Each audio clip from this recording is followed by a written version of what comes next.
Hello बच्चों, नमस्ते। कैसे हैं आप सब लोग? उम्मीद है शानदार, जिंदाबाद, जबरदस्त होंगे। यूपी पुलिस के अंदर सॉरी, एसआई एंड एएसआई की पोस्ट आई है। आपको मालूम है कि इसको स्टेनो के नाम से जानते हैं, पर सभी पोस्ट के लिए स्टेनो नहीं चाहिए, कुछ में केवल टाइपिंग से भी काम चल जाएगा। तो भाई इसको केवल वही बच्चे फॉर्म भर सकते हैं जिनके पास ओ लेवल सर्टिफिकेट है या उसके इक्विवेलेंट कोई सर्टिफिकेट है। इक्विवेलेंट कौन से होंगे वो सब कुछ नोटिफिकेशन में दिया है, आपने पढ़ लिया होगा, मैंने भी वीडियो बनाई थी। अब आपका फॉर्म भरा है या नहीं भरा है वो आप देख लीजिएगा। जिनका भरा है या भर रहे हो या भरना चाहते हो वो आप जल्दी से जल्दी उसको भरें। और इसमें अब हम कैसे आपकी तैयारी का में योगदान देंगे वो मैं आपको बताने वाला हूं इस वीडियो में, और क्या हम प्लान कर रहे हैं आपकी तैयारी के लिए। लेकिन उससे पहले जान लें कि क्या इसमें सिलेक्शन उतना आसान होता है। तो मैं आपको बताऊं कि भाई ये वैकेंसी 2023 में भी आई थी, उससे पहले भी ये 2021 शायद 20 में आई हैं वैकेंसीज। तो 2023 में जो वैकेंसीज आई तो 921 वैकेंसीज थी। तो रेगुलर वैकेंसीज रहती हैं, जब जब कांस्टेबल आती है तब तब ये भी आती है। तो 7 जनवरी 2024 को इसके 23 में आई 60,000 वाली भी, और ये भी आई है ना। तो लेकिन इसका अभी कंप्लीट नहीं हुआ क्योंकि इसमें स्टेप्स थोड़े से ज़्यादा हैं। स्टेप्स क्या है, आपका सबसे पहले एग्ज़ाम होगा, उसके बाद आपका DVPST होता है, और उसके बाद टाइपिंग वगैरह ये सब होता है, ठीक है। और फिर जब जा करके इसमें सिलेक्शन मिलता है। तो भाई आप कहो सर इसमें कोई दौड़ रनिंग वगैरह कुछ नहीं है, नहीं, फिजिकल इसमें कुछ नहीं है, मापतोल है। मापतोल में क्या होगा वो भी बताऊंगा। तो ये पिछली भर्ती है, तो आप देख लो कितने कितने दिनों बाद इसमें, देखिए इसमें सबसे ज़्यादा जो समय लगा ना वो इस एग्ज़ाम में लगा, बाकी आगे की प्रक्रिया में समय नहीं लगता। शायद इनको जल्दी रही होगी कांस्टेबल को पूरा कराने की, तो इसको फिर ये भूल ही गए, पता नहीं कैसे। आगे इतना समय नहीं लगेगा, ये पक्का है, क्योंकि 2026 के अंदर हर भर्ती जो अब निकल रही है वो पूरी करनी ही करनी है दिसंबर तक। तो यानी अब जो भर्ती निकली हुई है, जिसके फॉर्म चल रहे हैं एएसआई एसआई वाली, जिसके लिए मैं वीडियो बना रहा हूं, ये वाली भर्ती, तो ये बहुत जल्दी पूरी होगी। इसमें बहुत नेगेटिविटी इस वजह से भी रही। अब देखो इससे फायदा भी होता है, अगर थोड़ा डिले होता है ना एग्जाम, तो बच्चे ही एग्जाम देने नहीं जाते, भूल जाते हैं कि यार पता नहीं भरा होगा फॉर्म। लेकिन इसमें बहुत कम बच्चे बैठे थे। इसमें अगर जो बच्चे फॉर्म भरेंगे और जल्दी एग्जाम होगा तो ज्यादा बच्चे एग्जाम में बैठते हैं। तो अब देखो 537 पोस्ट आई हैं और 20 दिसंबर से फॉर्म चल रहे हैं, 19 जनवरी तक चलेंगे। तो फॉर्म अभी आप भर सकते हो। और बाकी इसका एग्जाम कब होगा, तो एग्जाम इसका जो उम्मीदें लग रही हैं वो मई एंड जून की ही लग रही हैं। ये अभी एक्सपेक्टेड आपको बता रहा हूं, ठीक है। तो क्योंकि कांस्टेबल के साथ ही भर्ती प्रक्रिया चलेगी, उससे पहले आए हैं फॉर्म, उसके साथ साथ ये भर्ती प्रक्रिया चलनी है। बाकी DVPST में आप देख लो, बहुत ज्यादा समय नहीं होता। एग्जाम 2 दिसंबर को हुआ तो 5 जनवरी को DVPST भी होने जा रहा है। तो देखो कितनी जल्दी रिजल्ट आ गया होगा, क्योंकि लिमिटेड बच्चे बैठते हैं तो रिजल्ट में फिर टाइम नहीं लगता। और उसके बाद टाइपिंग और स्टेनो देखो कितनी जल्दी हो रही है, फरवरी के फर्स्ट वीक में। हर एक चीज एक एक महीने के अंदर होती है। तो एग्जाम का अगर टाइम हो गया तो फिर उसके बाद बाकी सब चीजों में बहुत समय नहीं लगेगा। एग्जाम में ही समय लगता है जितना भी लगता है, पर अब ये शायद चीजें पटरी पे चलेंगी। और एज क्या रहती है, वो तो 21 से 28 पहले भी थी, और अब ये जनरल के लिए, OBC SC ST के लिए 5 साल की छूट है। फिजिकल इसमें होता नहीं है, एकमात्र वैकेंसी है भाई यूपी पुलिस की जिसमें फिजिकल नहीं होता है ना। ये रहा पूरा प्रोसेस। एग्जाम होगा, DVPST होगा, टाइपिंग होगा और मेडिकल होगा। मेडिकल में भी कोई बहुत हार्ड एंड फास्ट रूल नहीं होते, बहुत ही आसानी से पास हो जाता है, ठीक है। टाइपिंग करनी होगी क्या, या स्टेनो के वालों के लिए स्टेनो होती है, टाइपिंग वालों के लिए टाइपिंग होती है। ये रही अब की भर्ती जिस पे हम चर्चा कर रहे हैं। 537 पोस्ट हैं, तो ये 3 तरह की पोस्ट हैं। एक तो उपनिरीक्षक SI की पोस्ट भी है इसमें, गोपनीय वाली, और एक है ASI की पोस्ट लिपिक वाली, और एक है पुलिस सहायक उपनिरीक्षक यानी ASI लेखा वाली, अकाउंट वाली, जिसमें कॉमर्स से BCom ग्रेजुएशन होनी चाहिए, यानी BCom चलेगी। यहां पे आपको हिंदी इंग्लिश की टाइपिंग चाहिए होगी, और जो गोपनीय वाला है यहां स्टेनो चाहिए होगी। तीनों की अलग अलग क्वालिटी बता दी। O लेवल सभी में चाहिए, ठीक है। आप क्या सर और दिखा दीजिए, तो देख लीजिए। ये रहा गोपनीय वाला, जिसमें मैं बोल रहा हूं कि देखिए 25 की आपकी हिंदी की टाइपिंग स्पीड और 30 की इंग्लिश की, तो ये तो होगी ही एसआई में। साथ में स्टेनो भी होनी चाहिए 80 शब्द प्रति मिनट, हिंदी इंग्लिश टाइपिंग भी और स्टेनो भी। ये किस में होगा? एसआई की नौकरी में जो गोपनीय वाली है, ठीक है, जिसके पोस्ट में दिखाऊं तो 112 है। और अगली अगली वैकेंसी कौन सी थी? जो लिपिक वाली, एएसआई वाली, जिसमें अगर ज्यादातर बच्चों के काम किए तो ये वाली पोस्ट है एएसआई वाली, क्योंकि इसमें केवल टाइपिंग चाहिए, स्टेनो स्टेनो कुछ नहीं। 25 की स्पीड हिंदी की और 30 की स्पीड इंग्लिश की, 4-5 महीने में ये स्पीड बहुत बढ़िया से आ जाएगी अगर आप चाहो तो। लेकिन ओ लेवल होगा तभी ये फॉर्म भर पाओगे। तो भाई ग्रेजुएशन आपने किसी भी स्ट्रीम में की हो और टाइपिंग आती हो तो इसमें सिलेक्शन बहुत आसान है। यूपी कांस्टेबल से भी आसान इसमें सिलेक्शन बैठता, 311 पोस्ट भी हैं, सबसे ज्यादा पोस्ट भी इसी में ही है, ठीक है। और एक बीकॉम वाली भर्ती, बीकॉम वाली जिसमें बीकॉम चाहिए, लेखा वाली, लेखा मतलब अकाउंट, अकाउंट मतलब बीकॉम, है ना, कॉमर्स वाली। तो भाई टाइपिंग इसमें ना के बराबर, ये 15 शब्द प्रति मिनट हिंदी में चाहिए, इंग्लिश की से कोई मतलब नहीं है। बीकॉम आपका होना चाहिए, ओ लेवल सर्टिफिकेट होना चाहिए। अगर बीकॉम वाले हो तो टाइपिंग की टेंशन ही नहीं है, ये नौकरी फिर आपके लिए है। तो बीकॉम वालों के लिए तो ये तो गिफ्ट है, बाकी स्पेशल ऐसे अलग से नौकरी आती नहीं है, पर ये आई है। क्लियर है? तो भाई अच्छी बात है, ये एएसआई की पोस्ट मिल रही है बहुत ही आसानी से। टाइपिंग की इसकी 15 शब्द तो भाई आप 10 दिन में ले आओगे, ये स्पीड पर 10-15 दिन में, इससे ज्यादा में कोई जरूरत नहीं है, क्योंकि देख देख के भी दबाओगे 15 शब्द की स्पीड तब आ जाती है ना।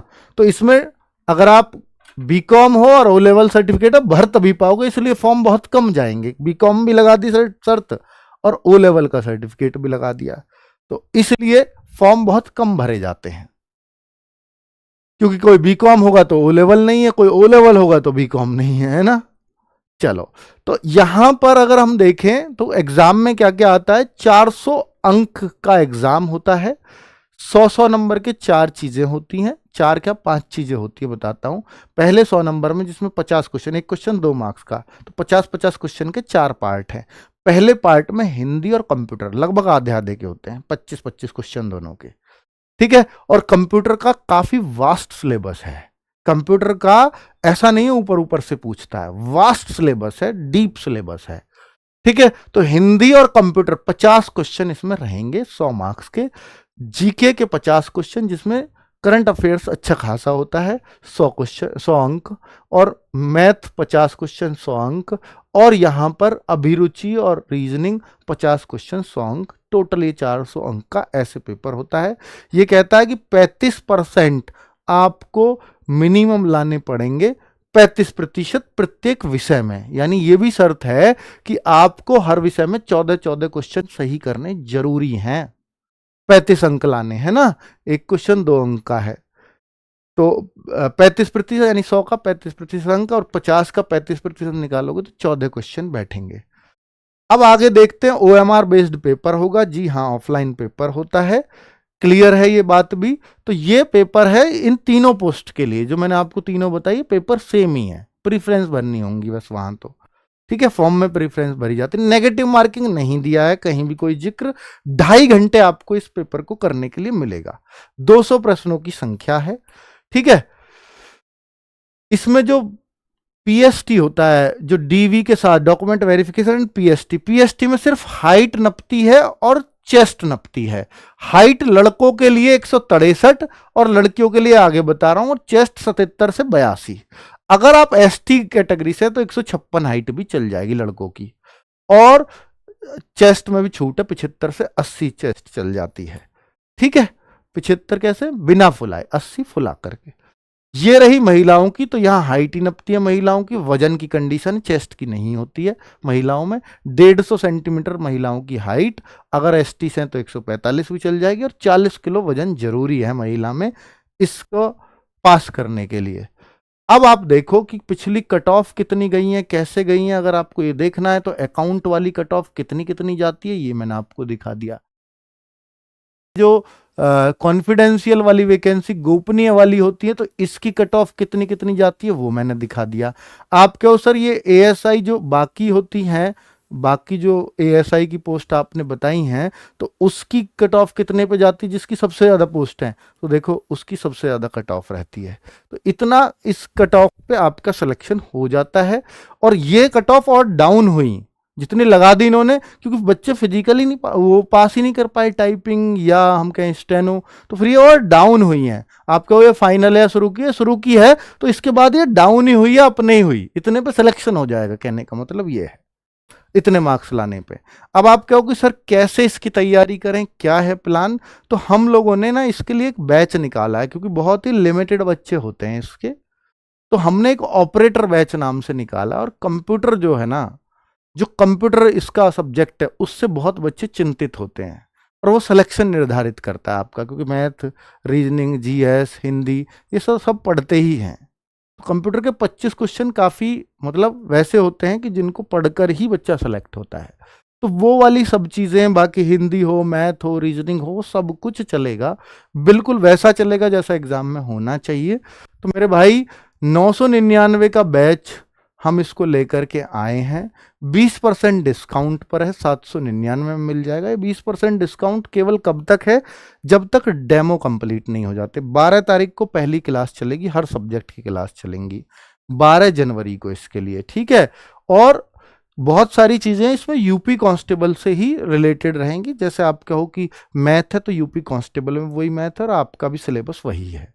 आपके रीजनिंग यूपी कांस्टेबल में है तो बहुत डीप वहाँ पढ़ाई जाती है, क्योंकि वहाँ 55 क्वेश्चंस आते हैं, तो बहुत ज़्यादा मार्क्स की है वहाँ, तो सब चीज़ें यहाँ भी पढ़ाई जाएंगी। तो उसी से मिलते जुलते जो सब्जेक्ट हैं वो उसी के सब्जेक्ट इसमें भी लाइव होंगे, ठीक है। बाकी जो कंप्यूटर है इसका अलग से दिया जाएगा। आप कहो सर कांस्टेबल से तो ये पेपर हार्ड नहीं आता होगा, भाई बिल्कुल वैसा ही आता है। आप क्वेश्चनों को उठा लो, बस कंप्यूटर को छोड़ दो, कि कंप्यूटर तो कांस्टेबल में आता नहीं, ठीक है। तो वही क्लासेस हैं, कभी आप बाद में बोलो कि सर कांस्टेबल की क्लासेस क्यों दे रहे हो, तो कांस्टेबल वाला ही सिलेबस है, ठीक है। आप कहो कि सर कांस्टेबल में तो आसान आता होगा, इसमें मुश्किल आता होगा, आप उठा लो, नहीं है ऐसा, और ना आ सकता है, क्योंकि कंपटीशन उससे इसमें कम है, ठीक है। इसलिए बहुत मुश्किल ये पेपर नहीं आता। 12, 13 और 14 जनवरी। और कांस्टेबल में आसान क्यों पढ़ाएंगे, हमें थोड़ी पता है वहां आसान पूछेगा, इसलिए हम वहां तो सभी पूरा ही डीप लेके चलते हैं। तो चाहे वो यहां आए चाहे वो वहां आए, ऐसा ही भी क्लियर होगा उससे, नॉर्मल वाला। तो 12 जनवरी को, और आज से ही इसके रजिस्ट्रेशन शुरू कर रहे हैं, आज से ही आप परचेज कर सकते हो। ये कूपन कोड लगा करके UPP20, तो आपको 799 में मिलेगा। और ये हमने SI ASI के लिए और कंप्यूटर ऑपरेटर की एक भर्ती आई है उसके लिए भी, बहुत सारे बच्चे कॉमन होंगे दोनों में। आपके सर कंप्यूटर ऑपरेटर में भी तो कुछ अलग भी है, तो वो भी दिया जाएगा इसी बैच में, ठीक है। तो रजिस्ट्रेशन अभी से स्टार्ट है, बाकी डाउट ग्रुप, लाइव क्लास, ये सब कुछ होगा, और मॉक टेस्ट इसके हम अवेलेबल कराएंगे आपको, सब कुछ दिया जाएगा। 12, 13, 14 आप कहो कि कैसा टीचर पढ़ाते हैं हमें नहीं पता, हमें समझ आएगा नहीं आएगा, तो पहले आप डेमो देख लीजिए यूट्यूब पर, यहीं पर फ्री ऑफ कॉस्ट पहली 3 क्लासेस हर सब्जेक्ट की होंगी। फिर आप डिसाइड कर लीजिए कि मुझे इसकी तैयारी करनी है या नहीं करनी है, ठीक है। चलो कैसे परचेज करें, तो पेड क्लासेस में जाएं, RW ऐप को डाउनलोड करें, पेड क्लासेस में फिर जाएं तो आपको ये ऑपरेटर बैच दिखाई देगा, ऑल कोर्सेज जैसे आ जाएंगे। तो आप यहां से पहले सेलेक्ट कर लीजिएगा कि आपने कौन सा, ऑल पे सेलेक्ट कर लेना, यहाँ अभी आया नहीं है। तो एक ट्रायंगल आपके जैसे ही फ़ोन खोलते होंगे RW ऐप, तो यहाँ ट्रायंगल आएगा, उसमें देख लीजिएगा ऑल पे सेलेक्ट करके, तभी ये बैच दिखेगा आपको। तो ऑपरेटर बैच, फिर बाई नाउ पे क्लिक करेंगे, अप्लाई कूपन में UPP20 लिखेंगे, पे ऑनलाइन कर देंगे, तो आपका ये बैच परचेज हो गया। लेकिन क्लासेस इसमें 12 जनवरी से ही डलनी शुरू होंगी, उससे पहले इस वहाँ पे एक डाउट ग्रुप मिल जाएगा आपको, उसे ज्वाइन कर सकते हैं, वो आपके बैच परचेज होने का एक सबूत होगा, ठीक है बच्चों। तो चलिए भाई, कुल मिलाकर के मुझे ये जानकारी देनी थी आपको, और आपकी तैयारी इस बैच से बेहतरीन चलेगी, इतना आपको आश्वासन देता हूँ। थैंक यू, नमस्ते।